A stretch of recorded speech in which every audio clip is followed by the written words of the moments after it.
When I breathe, I don't breathe. There is no breather.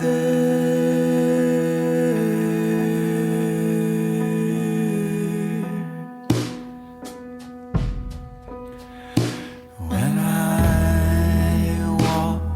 All right, people, welcome back. Another episode of If It Be Your Will podcast coming to you. We are back recording, as you can tell by if you're hearing this. I'm going about it a bit slower these days, and I've decided to eliminate seasons, and it's just going to be a number. This will be number 168, if you can believe that. And I have such a great guest today. I'm really excited to have him. And as I'm starting to reach back out to the music community, I'm getting some really great answers back. And this one I was really excited about.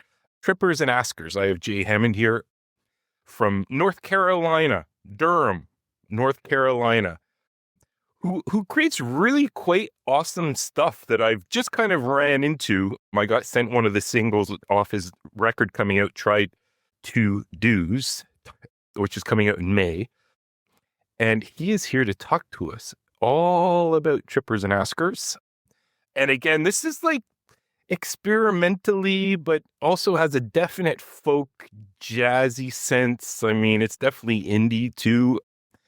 He has a great Bandcamp page if you want to check that out as you're listening to this or after you listen to this. So Jay, thanks so much for carving a little piece of time out for us to have this chat today. Sure. Happy to be here. Thanks so much for the invitation. It's my pleasure. So, Jay, I'd like to rewind time. Maybe if you listen to a couple of these casts, I tend to like to ask this question first to just kind of set a foundation as to when did music come to you as you grew up?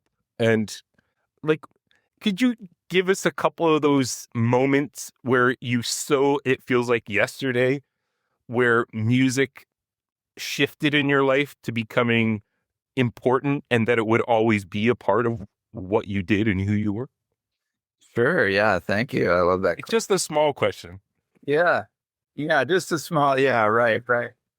Well, it had a specificity to it. I mean, when you were talking, well, yeah, I did think of a specific moment when you were talking, and just a little bit of context. I grew up in West Tennessee. I grew up in a town, small city called Jackson, Tennessee, which is kind of the only city between Memphis and Nashville. And yeah, a very musical place. And I took up the guitar at age 12 because my dad had a guitar sitting around, and I was curious and started asking him questions about it. And, he taught me a few chords and taught me what he knew. And then lucky for me, once he had taught me what he knew, which was enough, but, not a few tunes, he and my mother went and found me a great teacher named Charlie Baker, Charlie toured with Carl Perkins, who wrote the song Blue Suede Shoes. And, I got to sort of, from a very early age, get tutelage from a really fantastic musician.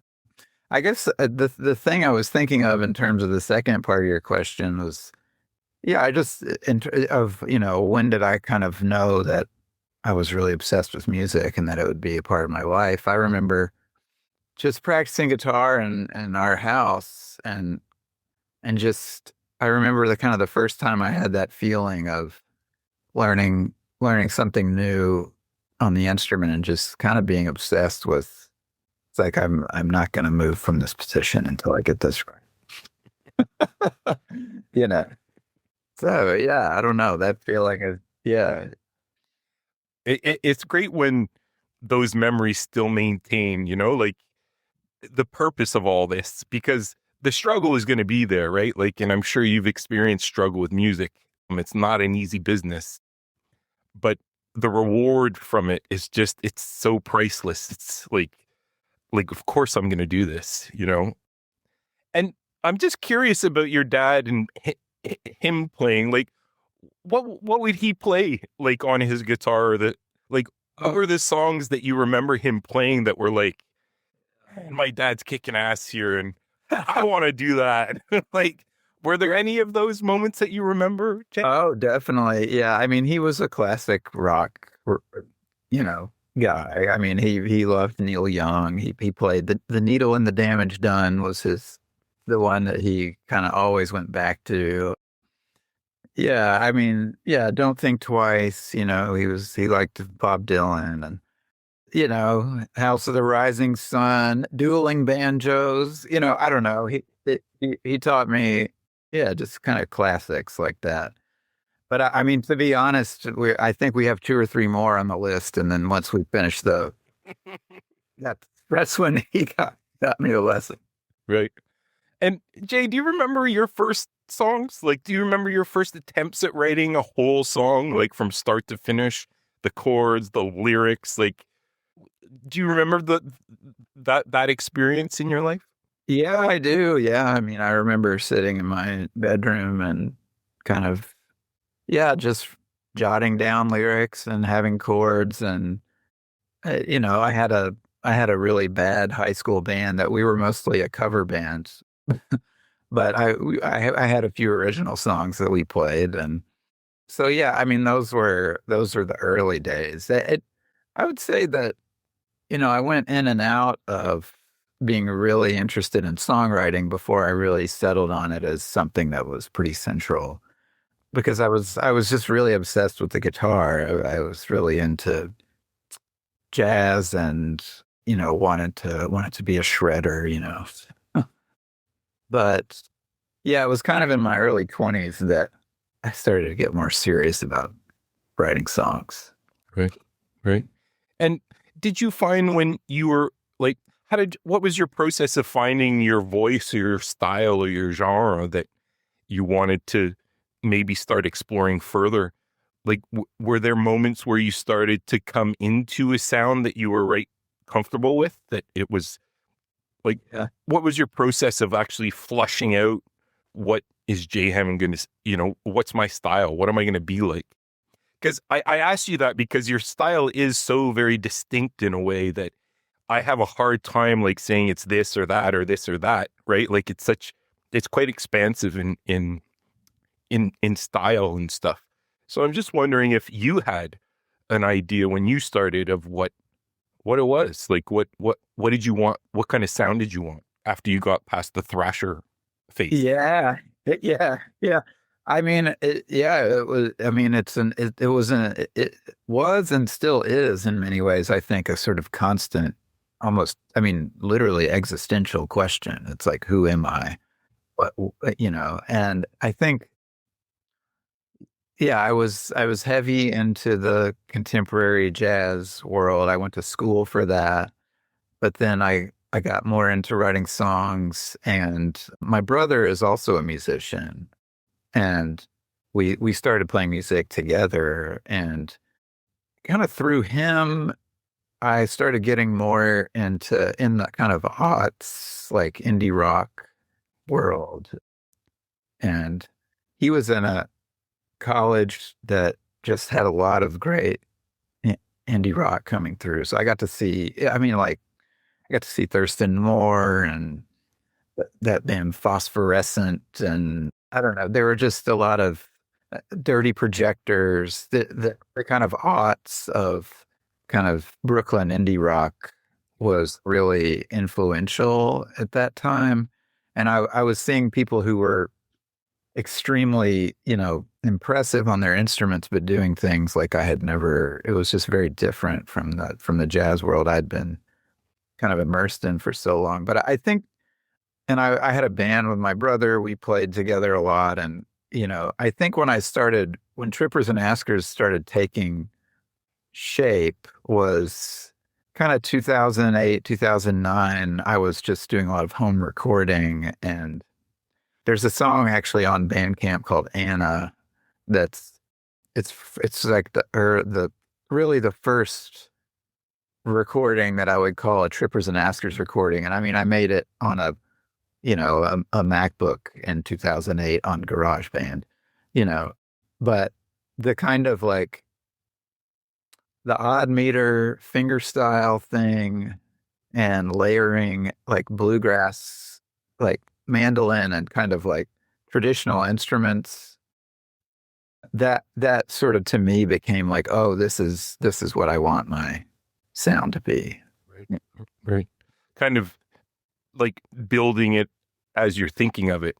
But and with the layers and stuff, I have similar experiences with that too. Because like just Bandcamp, GarageBand in on your Mac, it just opened doors for so many artists where finally you got to see layers. Right, it wasn't like a cassette record where you could do one thing at a time, or just transformed. And I was listening to actually because I wanted to listen to your beginning stuff, and I actually have it up here. So that came out in 2009, right? So you recorded 2008, came out 2009, May 24th to be exact. Yeah, yeah. Have you found, and I guess this is a pretty obvious question, but has Trippers and Askers changed over time? So you're on the verge here of putting out, I think this is your fourth or fifth record that you're going to be putting out into the world, the Tried to Do's. Has your sound evolved over time? And if so, like what in your opinion have been the biggest shifts that you guys have gone through or you have gone through as a singer-songwriter?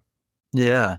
I mean, I think it was, in those early days, it was kind of a home recording project, but also a band. I mean, I had a band in New York around that time, and we would play out, you know, but it was, I basically I went on a pretty long, nearly decade long sort of like tangent.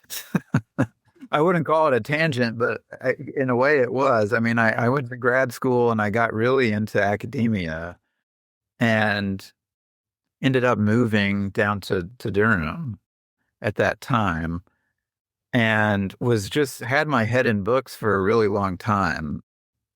And that's maybe a longer story, but I would say that coming out the other end of that, when I started sort of reviving the project, I was living in Durham and was just surrounded by a totally just a new scene. I had met a lot of people there, a lot of great musicians, and I was sort of coming into being really embedded in that community.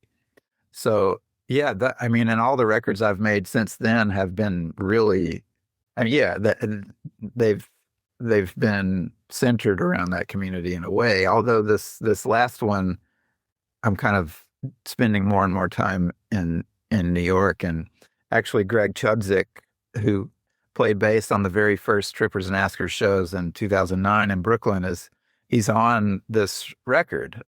It's because we did some sessions in New York, and so it's kind of coming back around. Yeah, yeah. And I love this too, that you bring up your literary, kind of journey that you've been through and what you brought to this record that's coming out. Can you tell me about Nikki Giovanni, who seems to be one of your influences in this record? And I love how it was described that it's like an album cycle or flow, right? It's not like song, song, song, song, song. It's like it flows and ebbs. And I really feel like it was like, it felt to me listening that it's kind of like a book in a way that you're fluidly going through the pages, and sure, there might be chapters, but it's just a continuous kind of one song informing the next to the next to the next. Could you talk a little bit about the influence on this latest record and how she influenced you, or how maybe not influenced, but how she inspired you to craft this record around the writings that you were reading? Sure. Yeah. Thank you for that. Yeah. So Nikki Giovanni was a Black revolutionary poet and musician who she just passed quite recently. So she's been on my mind. I would say, if anyone listening is new to Nikki Giovanni, I would say just start by YouTubing Nikki Giovanni and James Baldwin. And there's an unbelievable long conversation that was aired in, I think, the 1960s or the early 70s. So you can really kind of get a sense of who she was and her mind, and her records are great too. She had a lot. She was a poet, but she released records, and her kind of commercial recordings were really amazing. But she used to. She's credited with this line. I really don't think life's about the I could have beens. I really think that life is about the I tried to do's, and it's actually not anything she ever published. She just said it a lot, and people quote her as saying it. And when I decided to name the record after this, I was like, I got to find out where she published this. And it turns out she didn't publish it. It's just something that she would say, and she's quoted a lot as saying that. So yeah, I mean, I think this isn't a concept record. I didn't start thinking I'm going to make a record that's inspired by Nikki Giovanni, but as I was kind of doing the work of sequencing these songs, a thing that I realized was that, I mean, there's a song called "Tried to Do's" where I'm literally just chanting that line that I just recited there, and that's a song that's going to be one of the ones that's only out on Bandcamp, but it is part of the record. It's a very core part, the title track, in fact.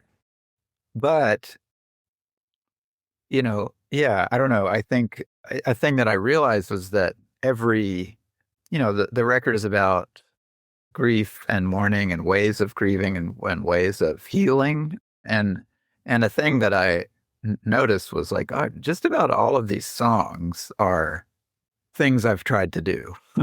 that's a, that's a way you could characterize what this song is kind of about. So, yeah. And I mean, I think that, your question about the song cycle, that's one way that it hangs together is through that theme of things I've tried to do. But another sort of the beginning and the end of the record, my hope is that, in the days of CDs when albums would just repeat back over itself, my hope is that, the start of the record has an instrumental piece that we're calling New Churchyard, which is a sort of just a little instrumental moment that's based on my arrangement of Old Churchyard, which is how the record ends. So it has a cyclical kind of quality to it, where if it just were to repeat over and over, it would, be more of a cycle and less of something linear. Interesting.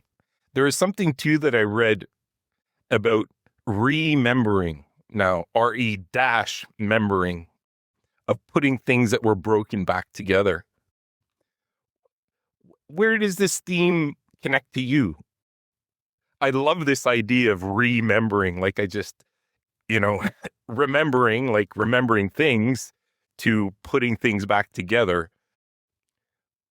How did that theme come to you as a writer? Well, so that's a song on the record that's called Remembering. And speaking frankly, it's a couples therapy song. It's a song about healing my relationship with my wife and my partner. And, I think something that I've thought about a lot with that song is that, I think it's so important to sort of express and talk about what healing relationships means and how it can be done. And, I think that in a lot of ways, I love romance and love songs, and in many ways, falling in love is the easy part. It's the fun part. And, the kind of, I'm gonna sort of quote an idea from one of my students now, actually. So my day job is I have the pleasure and privilege of teaching music at a university, and one of one of the things I get to do is advise students on their own album projects, kind of capstone projects that they're doing. And I have a student now who's working on a his name's Charlie Adorni. He's working on a series of songs that that deal with love in one way or another. And an idea that he and I have been talking about is just the ordinariness, the everydayness of love or a relationship, and how that's like 98% of what it is, and the thing he talks about in one of his songs is like sort of making that shift from trying to make things less ordinary to coming to love and kind of cherish the ordinary, the everyday. And I do think that's a really important aspect has been for me, of what it means to heal a relationship. And I think the idea of remembering is like thinking about any relationship, not just a romantic or a love relationship, but any relationship kind of like a body, like a human body. And, it can be injured. And so what does it mean to kind of put that back together, and heal? So, yeah, I don't know where that word come. Yeah. I mean, I have such high regard for musicians that open their hearts up to feelings that we all have but cannot express. And we find this solace in when we find songs that we can connect to, that speak to us about feelings and emotions we have that we just can't, oftentimes we can't verbalize. And I think that that's one of the great things about musicians, that we have, that power of putting a melody and a series of words to human feelings, human emotion, human existence. And I think that that's where we need music. I've always found songs that I can connect to on a personal level, or have illustrated things that I felt or thought about, but kind of in this jumbled, kind of messy way. And then suddenly, boom, like, yes, that's something I felt. Yeah. I really admire musicians that can do that. And it's not an easy thing to put your heart on your sleeve and toil with some of these things in a public kind of manner, right? Like I always tell musicians that it takes a certain personality to be able to do that, because you're dealing with things that are very uncomfortable but are so poignant. And I think that if you don't get it out, your head's going to pop off, like it's a part of that process of being a musician, of working through some of these emotions. Somebody told me that it's always much easier to write about struggles than it is to write about happy stuff, because when you're happy, you're just kind of in that frame of mind. And then when your heart's being ripped around or pushed from side to side, something happens where the delivery becomes something that has to be a part of that process of. So I admire that in what you've put out here, Jay. Yeah, it's really like a transformation. That's how I take that idea from Thich Nhat Hanh, where you take your suffering and you transform it. And there's many ways to do that. And music is to me, it's the most effective and powerful way to do it, or one of the, it's a way that I turn to. Yeah, totally. Well, that's great news for all the rest of us to get to listen to what you put out in the ether. So thank you for that. I guess, Jay, as we kind of bring things to a close, can we just touch on, so Try To Do's is coming out May 2026. Yeah. Yeah. What are you looking forward to with the release? And is there anything you can share about to the listeners as to if you're going to be doing any performances or other stuff coming down the pipe? Anything you want to throw out there to us so that we can keep you in our minds as we move forward with life? Absolutely. Yeah. Yeah. I mean, I'm just about finished getting the album release tour planned. So starting in Asheville, North Carolina, the day it comes out, and then there's a big release party in Durham on the 9th, and then going all the way up to the East Coast, up to New York through the 17th. And then I'll be about a week after that. I've got a few dates in the UK that I managed to get those together because, well, I did a tour of the UK last summer, but this time it's always hard to find funding for these things. And the way that I found it this time was I get to play guitar with my friend Joseph Takasimo and his band, and he's got a festival gig over there that's helping me kind of pay for the trip out there. So I managed to get a few dates in later May. So those aren't announced yet, but they'll be out soon. Cool. Well, I wish you all the best with this next record. Keep doing what you do, TJ. I'm really happy I got that email from your guys. The two songs I've listened to, great. I'm going to go back into that Bandcamp page of yours and poke around some more because there's a lot of great music in there.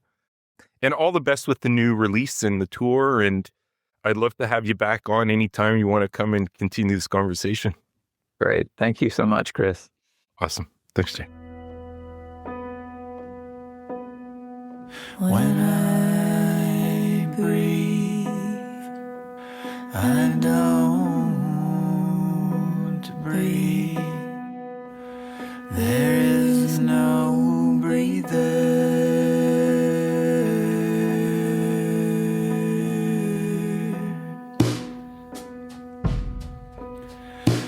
When I walk, I don't walk. There is no walker.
I don't